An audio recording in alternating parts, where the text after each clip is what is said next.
আপনারা দেখছেন একুশে টেলিভিশন।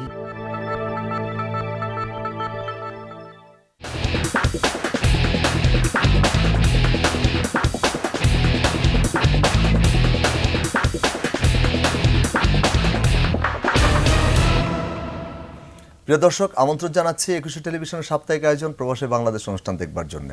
আমাদের আজকের অনুষ্ঠানে সার্বিক বিষয় আলোচনার জন্য অনুষ্ঠানে অতিথি হিসেবে উপস্থিত হয়েছেন নাজবুন্নেসা পিয়ারি। তিনি জার্মানি প্রবাসী লেখক ও সাংবাদিক। আপা, আপনাকে ধন্যবাদ আমাদের অনুষ্ঠানে অংশগ্রহণ করার জন্য। আপনাদেরও ধন্যবাদ আমাকে আমন্ত্রণ জানাবার জন্য। ধন্যবাদ। আপা, আমরা সার্বিক বিষয় আলোচনার আগে প্রতিবেদন দেখে নিব। চলুন প্রতিবেদনটি দেখা যাক।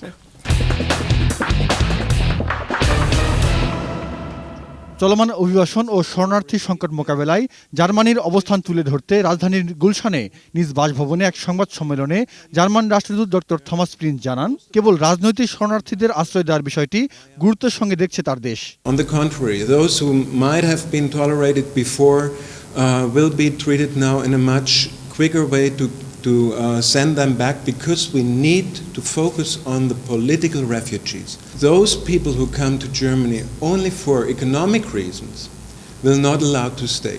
যেসব বাংলাদেশি শরণার্থী জার্মান সীমান্তে অবস্থান করছেন তাদেরকে ফিরিয়ে আনতে বাংলাদেশ সরকারকেই উদ্যোগ নেওয়ার কথা বলেন তিনি।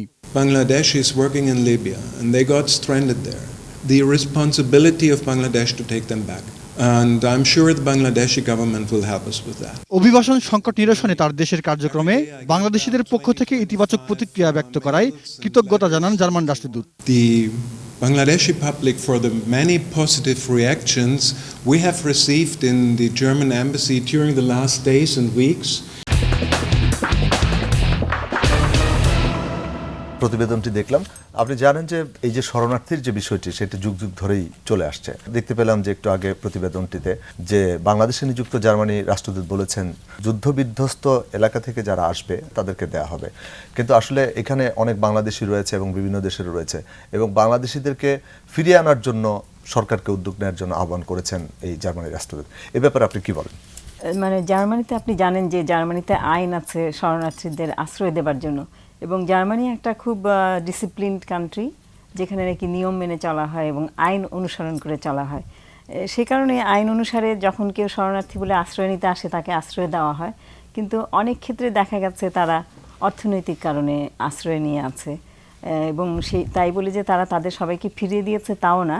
এই সমস্যাটা একদিনের নয়। ডিয়ার স্পিগেল পত্রিকায় একটা লেখা এসেছিল যে একজন শরণার্থীর জন্য আশ্রয়ের জন্য যে আবেদন করেছে তার কেস কোর্টে গেছে, তো সে ভাষা যেহেতু জানে না জার্মান ভাষা, তার অনুবাদ কারক সঙ্গে রয়েছে, এবং জজের সামনে উকিলদের সামনে তাকে যখন জিজ্ঞাসা করা হয়েছে যে আপনার রাজনৈতিক দলের নীতিমালা কি, সে আর কোনো উত্তর দিতে পারছে না। তাহলে বুঝতেই পারছেন যে সে আসলে রাজনৈতিক শরণার্থী নয়, এবং তারপরেও কিন্তু তাদেরকে জার্মানি ফিরিয়ে দেয়নি, কারণ তাদের অর্থনৈতিক কারণে তারা ওখানে গেছে এবং তাদের কেস চলছে। আপনি যদি কেসের জন্য আবেদন করেন, কেসটা যদি 3 বছর 4 বছর চলে, তখন তারা কেসের মাঝখানে ফিরিয়ে দেয় না কাউকে, এবং কেসের যা সিদ্ধান্ত হবে সেই অনুযায়ী কাজ করে আর কি আইনের আওতায়। এবং দেখা গেছে যে তাদের ছেলেমেয়েরা তখন স্কুলে পড়ছে, বড় হচ্ছে, তো অনেক সময় ওটাকে হার্টে ফেলে বলে, মানে আর কোনো উপায় নাই দেখে ওই লোককে হয়তো থাকতে দেওয়া হয়।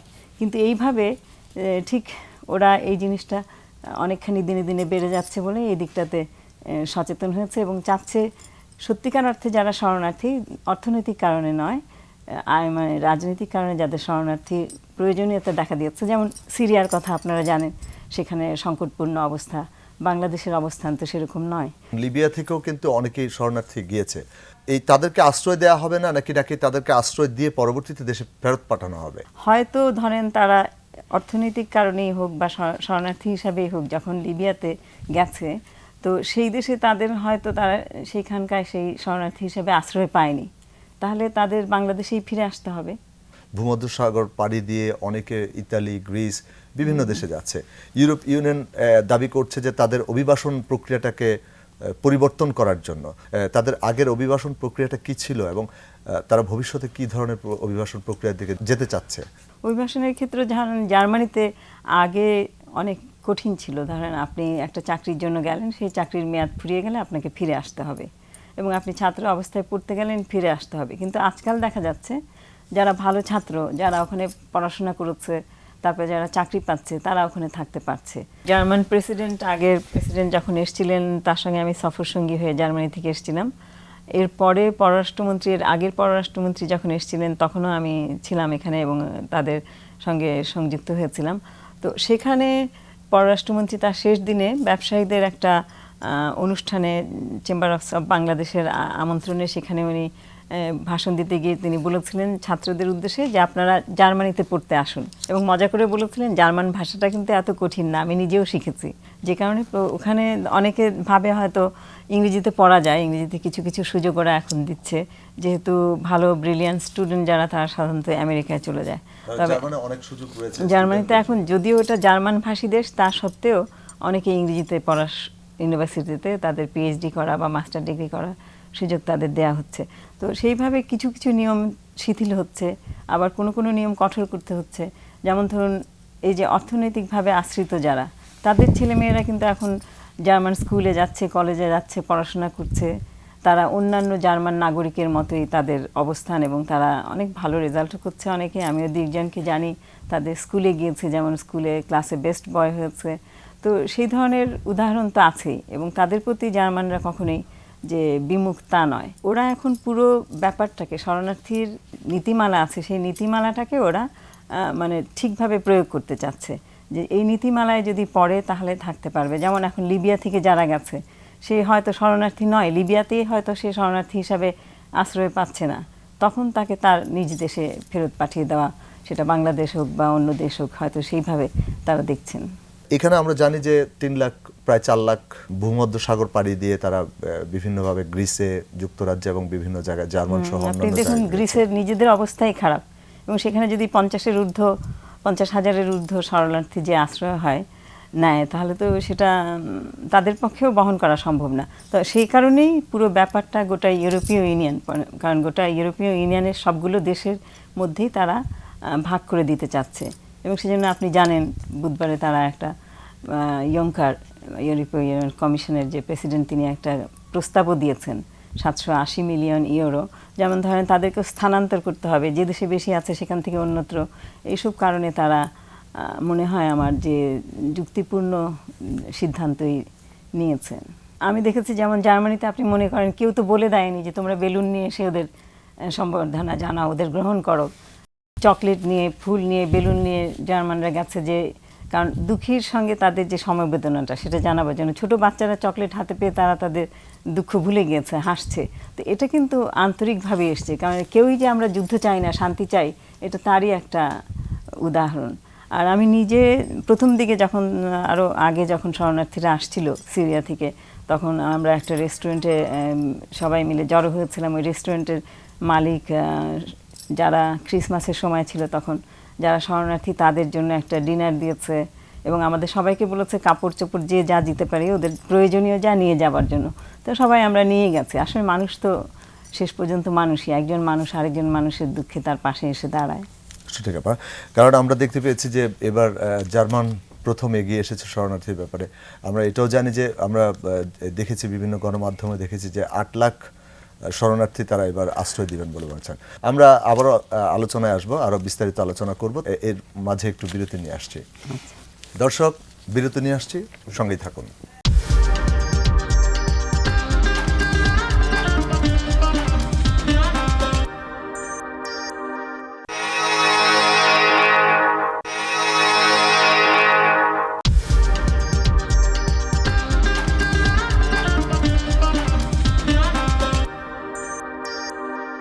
প্রিয় দর্শক, আবারও আমন্ত্রণ জানাচ্ছি 21 টেলিভিশনের সাপ্তাহিক আয়োজন প্রবাসী বাংলাদেশ অনুষ্ঠান দেখবার জন্য। আপা, আমরা আলোচনায় যে জায়গাটিতে ছিলাম, আসলে শরণার্থী এবং মানব পাচার চক্রের মাধ্যমে মানব পাচার হওয়া, এই বিষয়টিকে রোধ করা যায় কিভাবে?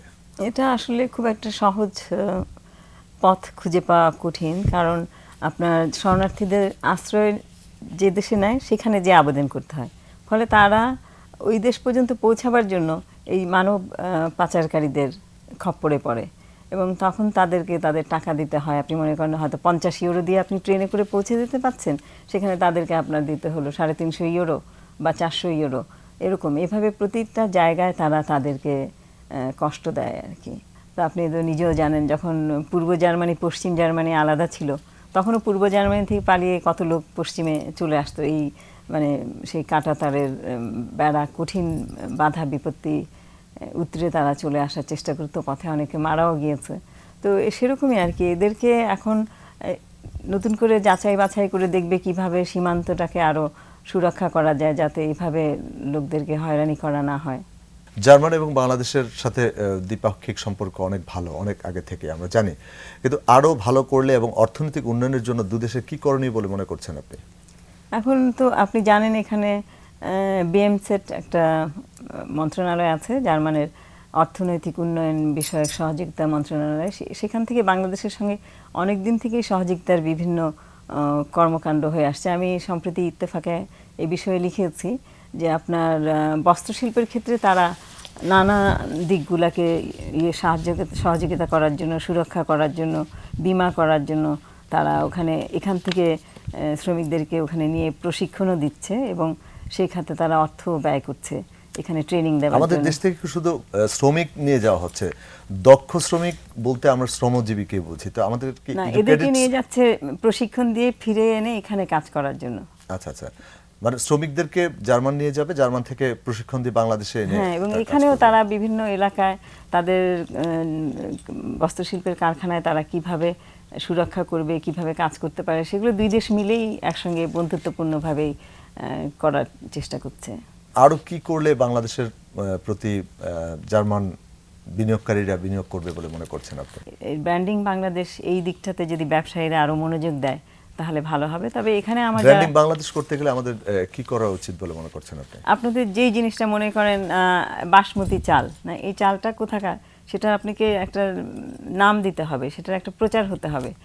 বাংলাদেশের যেমন গার্মেন্টসের কিন্তু ইতিমধ্যে ভালোই নাম আছে, যেমন বিভিন্ন দোকানে আমরা দেখি যে টি শার্টটা ওটা বাংলাদেশের। এই জিনিসগুলোকে আরও সুন্দরভাবে, আরও পরিকল্পিতভাবে উপস্থাপন করতে হবে, যাতে বাংলাদেশের প্রোডাক্ট বলে, যেমন আপনি সারা পৃথিবীতে জার্মান প্রোডাক্ট বলে আপনি জানেন যে এটা খাঁটি, এবং জার্মান প্রোডাক্টের একটা হলো যে ওদের দেশে জার্মান যেসব জিনিসগুলো উৎপাদন হচ্ছে সেগুলোর কোয়ালিটি কন্ট্রোল করা হয়। তো তার ফলে যে জিনিসটা আপনাকে ওরা ছাড়ছে বাজারে, সেটার ভেতরে খুঁত সেরকম পাওয়া যায় না। এই জন্য যেমন বাংলাদেশেও তো লোকে একটা জিনিস যদি জার্মানি জানে তাহলে জানে যে জিনিসটা ভালো হবে, সেরকম আমাদের বাংলাদেশের প্রোডাক্টেরও একটা। কিছুদিন আগে কিন্তু বাণিজ্য মন্ত্রী বলেছেন যে বিশ্বের যে সকল দেশে বাংলাদেশের অ্যাম্বাসেডর রয়েছে তাদেরকে এক একটাকে বাণিজ্য কেন্দ্রে পরিণত করা হবে। তো জার্মানের অ্যাম্বাসিকে হয়তো ভবিষ্যতে এরকম প্রতিনিধিত্ব করার জন্য ব্র্যান্ডিং কিছু পণ্য ওখানে নেওয়া হবে। তো জার্মানে কি ধরনের পণ্য আপনার বাংলাদেশ থেকে নেওয়া হচ্ছে? বিশেষত এই বস্ত্রশিল্পের ব্যাপারই আছে, তাছাড়া মশলা আছে, খাদ্য সামগ্রী আছে এর মধ্যে। চিংড়ি মাছ, যেমন চিংড়ি মাছটা বাংলাদেশের চিংড়ি মাছের স্বাদ ভালো, সেটা জার্মানরা জানে, অনেকেই জানে। এবং বিভিন্ন মেলা হয় যে খাদ্য মেলা, সেখানে ওরা সেগুলো প্লেস করে আসছে দীর্ঘদিন থেকে, সেই জন্য বাংলাদেশের চিংড়ি মাছটা ওখানে পরিচিত। আপনি কি মনে করছেন যে বাংলাদেশ এবং জার্মানের অর্থনৈতিক উন্নয়নের দিকে কোনো ব্যর্থতা রয়েছে? স্বাধীনতার সময় থেকেই তারা বাংলাদেশকে সাহায্য করেছে এবং স্বীকৃতি দিয়েছে এবং একসঙ্গে কাজ করে আসছে। বাংলাদেশের সঙ্গে জার্মানির বন্ধুত্বপূর্ণ সম্পর্কই আছে। বাংলাদেশের এবং জার্মানের অর্থনৈতিক উন্নয়নে আর কি কি করা দরকার বলে আপনি মনে করছেন? অর্থনৈতিক উন্নয়ন যদি দুই দেশের ব্যবসার উন্নতি ঘটে সেটাতেই হবে, এবং যেমন আমাদের দেশে ইতিমধ্যে অনেক জার্মান পণ্য আমদানি করা হচ্ছে, এবং আমাদের যে জাহাজের ব্যবসাটাও একটা উল্লেখযোগ্য ব্যাপার, যে বাংলাদেশের মতো একটা দেশ জার্মানিকে আপনার জাহাজ তৈরি করে পাঠাচ্ছে। শুধু তারা জাহাজ ভেঙেই এখানে রোজগার করছে না, জাহাজের তৈরি করেও তারা পাঠাবার কথা ভাবছে বা করছে। তো এইসব ব্যবসায়িক অনেক উন্নতি কিন্তু ভেতরে ভেতরে হয়েছে, এবং এই সরকারের আমলেও অনেক উন্নতি হয়েছে। আমি নিজেও সেগুলা, যেহেতু সাংবাদিক, সেগুলা আমি দেখেছি এবং আমি জানি। ভিন্ন প্রসঙ্গে একটি প্রশ্ন করি আপনাকে, ইউরোপের টোটাল চিত্রে বাংলাদেশিরা কেমন আছে? বাংলাদেশিদের সম্পর্কে ইউরোপীয়দের আমার মনে হয় ধারণা ভালোই, কারণ জার্মানি সম্পর্কে আমি বলতে পারি যে জার্মানরা জানে যে বাংলাদেশের লোকেরা খুব ব্যবহার ভালো, তাদের মিষ্টি ব্যবহার, একটু হেসে কথা বলে, এবং তারা পরিশ্রমী, এবং তাদের নামে এরকম কোনো কলঙ্ক নেই যে তারা খুন খারাপি করেছে বা খুব বড় রকমের অন্যায় কাজ করেছে। জার্মানিতে বাংলাদেশের মানুষদের ইমেজটা মোটামুটি ভালো। মানে গণমাধ্যমে আপনি যে কাজ করেছেন এবং বিভিন্ন সাইড নিয়ে তো কাজ করছেন, কোন বিষয়টিকে প্রাধান্য দিয়েছেন ওখানে?